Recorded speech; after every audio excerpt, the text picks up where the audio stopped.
কোনোদিনও মানুষ হতে পারবে না, কারণ এই দুনিয়া থেকে চলে যেতে হলে আমার আমার জিনিসটা ছেড়ে যেতে হবে। কারণ আমার আমার জিনিসটা যদি না ছেড়ে যাওয়া হয়, আমি মনে করি যে এই দুনিয়াটা বেঁচে থাকাটা আমার কোনো সার্থক হবে না।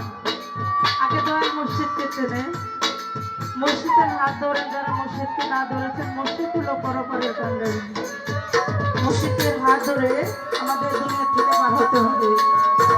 আরে আমার আমার আমার আমার আমার আমার আমার আমার ছাড়ো, তুমি জিকির করো, আইনা পাইতে পারো মাওলানা। ও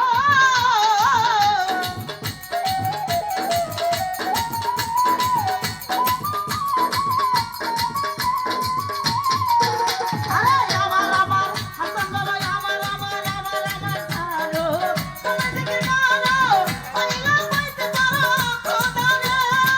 পুরো রূপ আয়াত দিয়েছে দয়াল রূপে আয়াত দিয়েছে জীবন, তার কি মরণের ভয় আছে রে, তার কি মরণের ভয় আছে রে। হাবেরি ঘরে অনেক শহরে আল্লাহ রাসূল বিরাজ করে রে, আমার হাবেরি